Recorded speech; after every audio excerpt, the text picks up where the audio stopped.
ప్రభు యొక్క ఘనమైన నామాన్ని బట్టి ప్రతి ఒక్కరికి వందనాలు చెల్లిస్తూ ఉన్నాను. ప్రతి ఒక్కరు కూడా తమ భవిష్యత్తు గురించి ఆలోచన చేస్తూ ఉంటారు. తమ భవిష్యత్తు అంత సంతోషమయంగా చేసుకోవడానికి వారు ఎంతగానో కోరుకుంటూ ఉంటారు. అయితే ఇటువంటి భవిష్యత్తు గురించి ఆలోచించేటువంటి వారి జీవితంలో ఎన్నో రకాలైనటువంటి ఆలోచనలు వారి హృదయంలో కలుగుతూ ఉన్నప్పుడు అవి నెరవేర్చబడడానికి వారు ఎంతగానో ఆలోచన చేస్తూ ఉంటారు. ప్రతి ఒక్కరూ తమ భవిష్యత్తు గురించి అనేక రకాలైనటువంటి ప్రపంచంలోనికి వెళ్ళిపోతూ ఉంటారు. వారి ప్రపంచమే వేరుగా ఉంటుంది. తమ భవిష్యత్తులో తాము ఏదైతే సాధించాలని కోరుకుంటూ ఉంటారో దాని గురించి ఎన్నో ప్రణాళికలు చేసుకుంటూ ఉంటారు. అయితే ఈరోజు భవిష్యత్తు గురించి ముందుగానే దేవుడు మనకి నడిపిస్తాడా అనేటువంటి ఆలోచన గురించి ఆలోచన చేస్తూ ఉండేటప్పుడు ప్రభు అయితే బలహీనపడేటువంటి అనేక మందికి బలపరచడానికి గాను కళల ద్వారా దర్శనముల ద్వారా నడిపించడాన్ని మనం చూస్తూ ఉన్నాం. యోసేపు జీవితంలోనైతే ఆదికాండము 37 అధ్యాయము 5-10 వచనాల్లో చూసినప్పుడు అతనికి 17 సంవత్సరాల వయసు ఉండేటువంటి సమయంలో ఆయన 2 కళలు అయితే వచ్చాయి. ఒకరోజు తన కుటుంబంలోని మంచి ఉన్నతమైనటువంటి స్థితిలో ఉంటాడని ఆ 2 కళలు కూడా అతను బలపరచడాన్ని మనం చూస్తూ ఉన్నాము. అయితే అతని అన్నలు అంటూ ఉన్నారు, ఇదిగో ఈ కళల కనువాడు వచ్చుచున్నాడని అతని మీద ఎంతో అసూయతో నింపబడ్డాన్ని మనం చూస్తూ ఉన్నాము.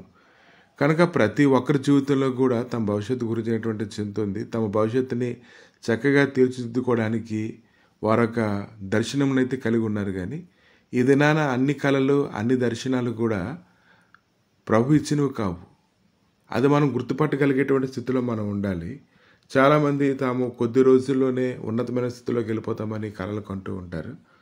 కానీ ఒకటైతే గ్రహించుకోగలగాలి, ప్రభు చేతులకి మనం అప్పగించుకున్నప్పుడు ప్రభువే మనకు అన్ని విషయాలను కూడా నడిపించడం అనేది మనం చూస్తూ ఉంటాము. 1 యోహాను 3:9 దేవుని మూలంగా పుట్టిన ప్రతి వానిలో ఆయన బీజం నిలిచును గనుక వాడు పాపం చేయడు, వాడు దేవుని మూలముగా పుట్టినవాడు గనుక పాపం చేయజాలడు. కనుక దేవుని మూలంగా ఎవరైతే పుడతారో వారి సమస్తమును గ్రహించుకోగలుగుతారు. దేవుని యొక్క అభిషేకమే పరిశుద్ధాత్మ వారి మీదకి వచ్చినప్పుడు వారన్ని విషయాలను కూడా గ్రహించుకోగలిగేటువంటి స్థితిలోనికి వారు నడిపించబడుతూ ఉంటారు. అపోస్తల కార్యాలు 1:5 యోహాను నీళ్ళలో బాప్తిసం ఇచ్చిన కానీ మీరు పరిశుద్ధాత్మలో బాప్తిసం పొందుదురని దేవుడి లేఖనాలు మనతో మాట్లాడుతూ ఉన్నాయి. ఇంకా పెంతెకొస్తు పండుగ నాడు వారందరూ ఒక గదిలో కూడుకున్నప్పుడు ప్రార్థన చేసుకుంటూ ఉన్నప్పుడు ఆకాశం నుండి వచ్చిన వేగముగా వీచు బలమైనటువంటి గాలి వంటి ఒక శబ్దం వారికి వినిపించినప్పుడు అగ్నిజ్వాలల వంటి నాలుకలు వారి మీద వ్రాలినప్పుడు ఆత్మ వారికి వాక్శక్తి అనుగ్రహించిన కొలది అన్య భాషలతో వారు మాట్లాడడాన్ని మనం చూస్తూ ఉన్నాం. ఇంకా అపోస్తల కార్యాలు 10:44-48 పరిశుద్ధాత్మ వారు అన్ని జనుల మీద సైతం కుమ్మరించబడుట చూచి విభ్రాంతి నొందిరి. అనగా వారు భాషలతో మాట్లాడుట దేవుని కనపరచుట వారు వినిది. కాబట్టి దినాన మనం గ్రహించాలి, ఈ దినాన మన సొంతంగా మన ఉద్దేశాలను బట్టి ఆలోచనలు బట్టి మనం పరిగెత్తడం వల్ల ప్రయోజనం లేదు. మన సొంత భవిష్యత్తు గురించి అనేక రకాలైనటువంటి కళలు కనడం, ఆ కళలు దేవుని ఉద్దేశంలో లేని వాటి గురించి కనడం, ఇష్టానుసారమైనటువంటి భవిష్యత్తుని మనం నిర్ణయించుకోవడం కాదు. కానీ ఈ దినాన మనం ఏ లోకంలోకి వెళ్ళిపోతూ ఉన్నామో త్వరగా కట్టబడింది త్వరగా కూలిపోతూ ఉంటుంది. కానీ నెమ్మదిగా కట్టబడింది అది స్థిరంగా కట్టబడుతుంది. కాబట్టి ప్రభు నడిపించేటువంటి మార్గాల్లో ప్రతి ఒక్కరు కూడా పరిగెత్తడానికి ఇష్టపడుతూ ఉండాలి.